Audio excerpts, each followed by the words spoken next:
What's going on, everybody? It's our Mike, and tonight we are talking Wear OS, or formerly known as Android Wear.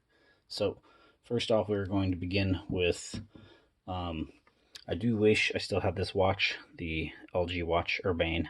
I did do a trade in for it because mine was acting up. May have possibly had some type of water damage, but it would still reboot, so I did trade it in for the Wear 24. And as you all know, that is the watch I've been rocking for quite a while. Now, when the Urbane launched, it was obviously quite a high price watch. I did not pay that price, that's for sure. I did get it on a much better deal. So, anyway, with the Wear 24, the thing that I hated is that after 6 months, this watch was no longer available through Verizon, which means it did not get a ton of support. And figure we might as well talk about this watch and why you can't get these bands off. For one, they use a type of a safety screw or a anti-tamper screw, as you can see. If you can make that out, you can see it right there in focus, kind of a different type of screw head. And it's because this band supposedly does have the antennas running all the way through to where this bend is. And obviously it wouldn't be way down here because this is way too flexible. We'd end up snapping them over time.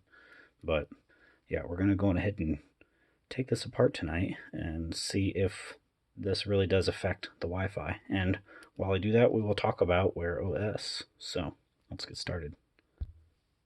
Alright, so I do have a proper tool for taking these out. We will make sure this is live and running, which it is. You can actually see here, we actually do have LTE going. I myself do like this watch. If you guys can find it on sale still, and you just want an Android Wear watch, even if you're going to use it just for Bluetooth, then yeah, pick this sucker up. I've enjoyed it because it's been a nice minimalist type of watch. It's a nice metal. It's a good housing on it. I don't like that Verizon stopped supporting it, and I'm guessing it was just because it didn't do so well on sales.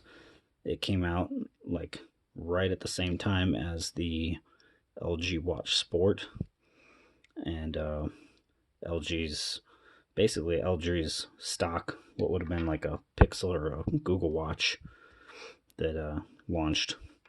There's one screw, and I think it just didn't sell as well as it should have. And I don't like that Verizon did lock it down too, because it originally was said to have NFC in it, and I still think it does. Looking at some XDA posts in the past, they had found that there's NFC, it's just disabled because Verizon didn't want you using it for tap and pay. The other things that this watch does not have is there is no heart rate sensor as well. So that's one thing my Urbane had that this watch does not.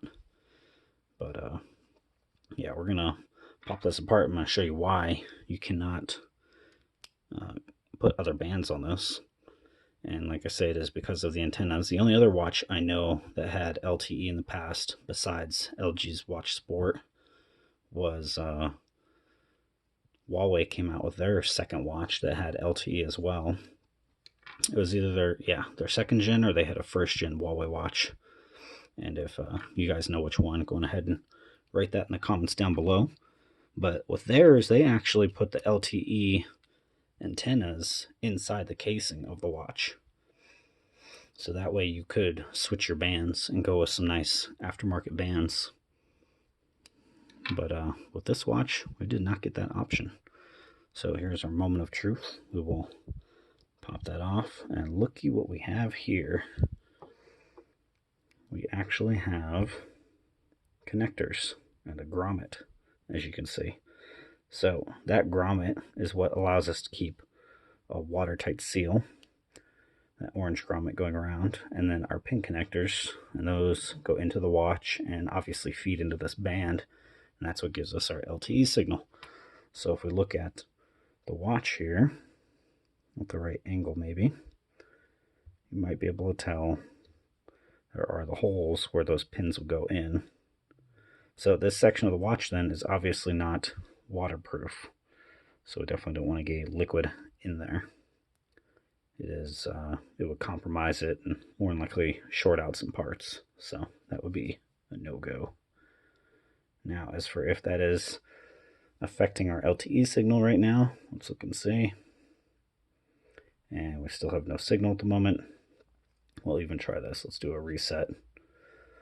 We'll go down into settings, go into system. Let's do restart. Are we sure we want to restart? Yes. And let's see if that will give us our signal back here in a second. Let it go through its reboot. All right, so Wear24.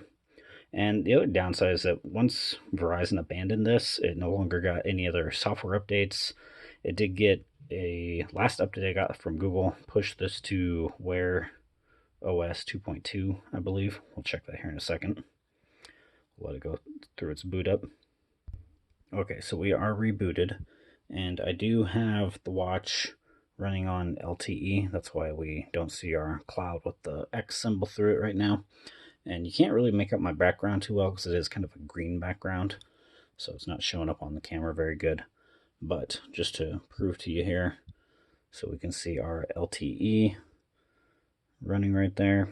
It is upload and download right now, so it is pulling data and sending data.